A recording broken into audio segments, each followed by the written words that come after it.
اعوذ باللہ من الشیطان الرجیم بسم اللہ الرحمن الرحیم الحمد للہ رب العالمین باعث الانبیاء والمرسلین بارئ الخلائق اجمعین ثم الصلاة والسلام على افضل الخلق محمد وآلہ الطیبین الطاہرین معجل فرجہم۔ ہمارا درس اور گفتگو چل رہا تھا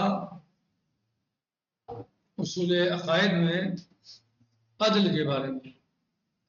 اور یہ ہماری گفتگو تھی کہ بعض لوگ بعض مشکلات آفات کو جو ہے وہ مطلقاً شر سمجھتے ہیں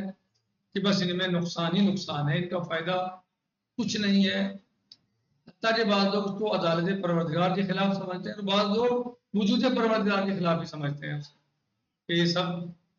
گویا اللہ عادل نہیں ہے۔ اور جبکہ مشکلات جو ہیں وہ کبھی کبھی فائدے کا سبب بن جاتی ہیں۔ مشکلات جو ہیں وہ فائدہ پہنچ جاتا ہے ان کی وجہ سے، انسان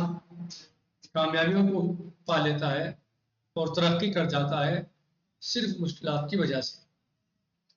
یہ نہیں کہہ رہے ہیں جیسے صاحب کتاب نے بھی بتایا کہ ہمارا مقصود اس میں ہرگز نہیں ہے کہ ساری مشکلات سے انسان کامیاب ہو جاتا ہے، لیکن کچھ مشکلات ایسی بھی آتی ہیں کہ جن کی وجہ سے انسان جو ہے وہ کامیابی تک پہنچ جاتا ہے اور بڑی کامیابی کو حاصل کر لیتا ہے۔ کہہ رہا ہے کہ لیکن وہ افراد جن کے لیے حالات سازگار ہوتے ہیں وہ اس قسم کی حوادث کا مقابلہ کرنے کے لیے حرکت میں آ جاتے ہیں۔ بہت سارے لوگ ایسے ہوتے ہیں کہ جو مقابلہ نہیں کرتے بلکہ مایوس ہو جاتے ہیں، مشکلات سے گھبرا جاتے ہیں اور وہ اپنے لائن ہی بدل دیتے ہیں یا اس کا مقابلہ نہیں کر پاتے۔ یہ بہت سارے لوگ ایسے ہوتے ہیں جو باہمت ہوتے ہیں، بلند ہمت ہوتے ہیں، بڑی ہمت والے ہوتے ہیں، اور وہ حالات سے لڑتے ہیں اور پھر ان سے وہ کوشش کرتے ہیں کہ اس سے جو ہے وہ لڑنے کے بعد منزل کمال کو پہنچیں، بلندی کو حاصل کریں، ترقی حاصل کریں۔ لیکن وہ افراد جن کے لیے حالات سازگار ہوتے ہیں وہ اس قسم کی حوادث کا مقابلہ کرنے کے لیے حرکت میں آ جاتے ہیں اور انتہائی جوش و خروش کے ساتھ ان مشکلات کا مقابلہ کرتے ہوئے اپنی کمزوری اور کم ہمتی کی تیزی کے ساتھ اصلاح کر لیتے ہیں۔ اپنی کمزوری کی جو کمزوریاں وہ پاتے ہیں اپنے اندر، جو مشکلات وہ پاتے ہیں اپنے اندر، ان کو وہ دور کر دیتے ہیں، ان کی اصلاح کر دیتے ہیں اور حالات سے لڑتے ہیں، حالات کا مقابلہ کرتے ہیں۔ نتیجے میں وہ کامیاب ہو جاتے ہیں، نتیجے میں وہ یہ مشکل ان کے لیے کیا بن جاتی ہے؟ فائدہ بخش بن جاتی ہے، وہ دبا کا کام کر دیتے ہیں ان کے لیے۔ بس کیونکہ لوگ اس قسم کی حوادث اور مشکلات کی گہرائی تک نہیں پہنچ پاتے، لہٰذا وہ ان کے منفی اور تلخ آثار کو تو درک کرتے ہیں لیکن مثبت اور موافق آثار کو نہیں دیکھ پاتے۔ صحیح؟ یعنی یہ لوگ جو لوگ اس قسم کے لوگ ہیں، بس کیونکہ لوگ اس قسم کی حوادث اور مشکلات کی گہرائی تک نہیں پہنچ پاتے، جو گہرائی ہے اس کی اس تک نہیں پہنچ پاتے، بس صرف سامنے دیکھتے ہیں، لہٰذا وہ ان کے منفی نگیٹو، صحیح، منفی غیر جو بہتر نہیں ہوتے دیکھنے میں، اور تلخ آثار کو درک کرتے ہیں لیکن مثبت اور موافق آثار کو نہیں دیکھ پاتے۔ یعنی وہ جو اس کے آثار پازیٹیو ہیں، جو اچھے نتائج ہیں اس کے، وہ لوگ زحمت کے بعد ہیں، مشکلات کے بعد ہیں، پریشانیوں کے بعد ہیں، وہ ان کو درک نہیں کر پاتے کیونکہ ان کا ذہن ایک محدود ذہن ہوتا ہے، چھوٹا ذہن ہوتا ہے، وہ سامنے کی باتیں دیکھتے ہیں کہ سامنے اس وقت فائدہ ہو رہا ہے یا نقصان ہو رہا ہے۔ فائدہ دکھ رہا ہے تو سبحان اللہ، اور نقصان دکھ رہا ہے تو بس نقصان ہے ہی، کوئی مسئلہ نہیں ہے، اب اس کے اندر کوئی فائدہ ہی نہیں ہے، یہ سمجھتے ہیں۔ جبکہ جو ہے وہ انسان کو دوربین ہونا چاہیے، گہرائی میں جانا چاہیے، عمق میں جانا چاہیے، تاکہ جو ہے وہ اس سے جو اس کے اصل نتائج ہیں اور جو اس کے نتائج برآمد ہونے والے ہیں ان کو اس سے حاصل کر سکے۔ ہم یہ دعویٰ ہرگز نہیں کر رہے ہیں، صاحب کتاب کہہ رہے ہیں، استاد آیت اللہ العظمیٰ مکارم الشرازی حفظہ اللہ کہہ رہے ہیں کہ ہم یہ دعویٰ ہرگز نہیں کر رہے ہیں کیا کہ انسانی زندگی کے تمام تلخ حادثات اس قسم کے آثار رکھتے ہیں، یعنی ان میں جو ہے وہ یعنی فائدے موجود ہیں، ہم یہ نہیں کہہ رہے ہیں، لیکن بہت سے حادثات مثبت آثار بھی رکھتے ہیں، اس کے اندر فوائد موجود ہوتے ہیں، جیسے ہم نے آپ کو گزشتہ اسباق میں، سبقوں میں، دروس میں مثالیں پیش کی ہیں کہ مثلا بہت ساری جو ہے وہ مثالیں تھیں آپ کو، زمین کی گرمی، زلزلے کی وجہ سے، مثلا زلزلہ سے مثلا ظاہراً بہت بڑا نقصان ہوتا ہے، لیکن اس کے فائدے بھی ہیں، صحیح ہے۔ کہہ رہے ہیں اگر آپ دنیا کے باکمال لوگوں کی زندگی کا مطالعہ کریں تو آپ کو معلوم ہوگا کہ تقریباً یہ تمام لوگ مشکلات اور تکالیف سے گزر کر ہی باکمال بنے ہیں، یعنی بہت سارے لوگ آپ کو ایسے ملیں گے،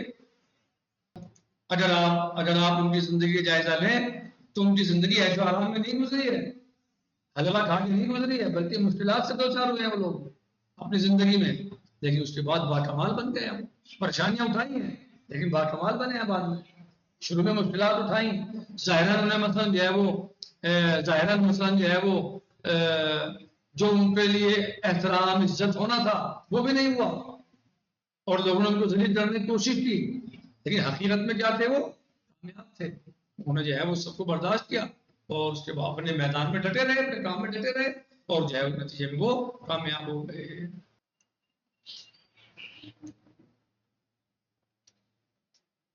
تو جتنے آپ بہت سارے بڑے لوگوں کو آپ دیکھیں گے، باکمال لوگوں کو دیکھیں گے تو ان کی زندگی، اکثر لوگ ایسے ملیں گے کہ جن کی زندگی مشکلات اور پریشانیوں سے دوچار رہی۔ تمام لوگ مشکلات اور تکالیف سے گزر کر ہی باکمال بنے ہیں، جبکہ ایسے افراد کم نظر آئیں گے کہ جنہوں نے آرام و ناز میں پرورش پائی ہو اور کسی بڑے مقام اور منصب تک پہنچ کر باکمال لوگوں کے صف میں شامل ہوئے ہوں۔ فوج کے سپہ سالار وہ ہوتے ہیں کہ جنہوں نے طویل اور سخت جنگوں کے میدان میں جنہوں نے طویل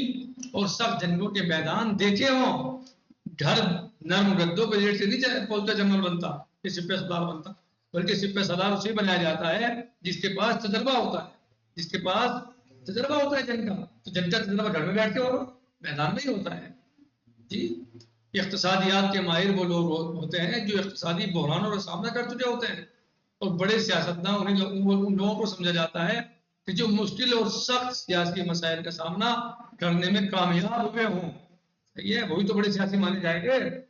خلاصہ کلام یہ کہ مشکلات اور تکالیف اپنی آغوش میں انسان کی پرورش کرتی ہیں۔ قرآن مجید میں ہم اللہ عز و جل کا یہ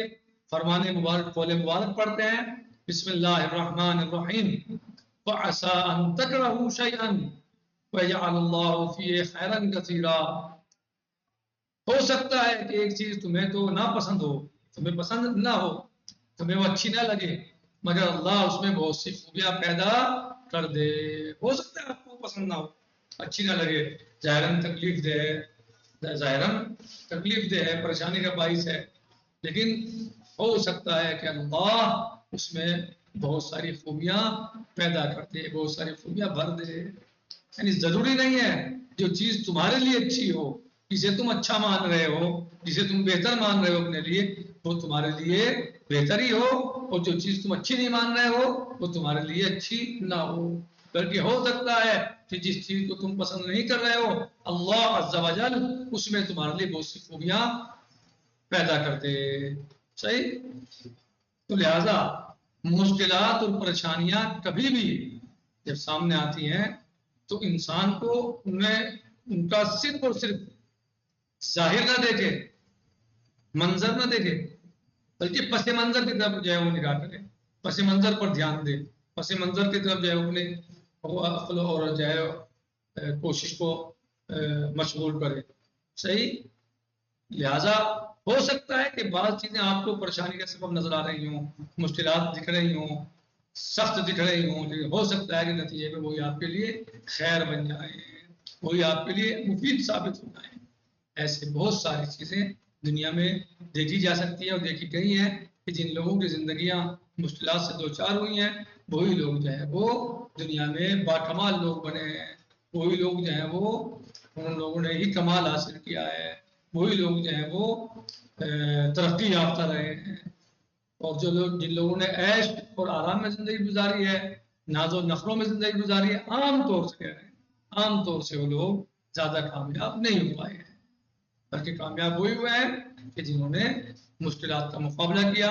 جو مشکلات سے لڑے اور مشکلات کو انہوں نے جو ہے وہ ٹکر دی ہے. یہ ہمارا آج کا درس تھا جس کو ہم نے اختتام تک پہنچایا. نمبر 4 انشاءاللہ مشکلات خدا کی طرف سے رجوع کا ذریعہ ہیں. یہ انشاءاللہ ہم کل پڑھیں گے. آج ہم اسی پر اکتفا کرتے ہیں. انشاءاللہ اس کا مطالعہ کیجیے, مراجعہ کیجیے, جو اس میں نائب پوچھیے انشاءاللہ. اور آغا جو اورل ایگزام ہوگا خیر نکتفی هذا المقدار, باقی انشاءاللہ فی الدرس الجائی. والحمد للہ رب العالمین وصلی اللہ علی سیدنا و نبینا محمد وآلہ الطیبین الطاہرین. اللهم صل على محمد وآل محمد. فی امان اللہ. خدا حافظ. خدا حافظ آغا. السلام علیکم ورحمۃ اللہ وبرکاتہ. خدا حافظ.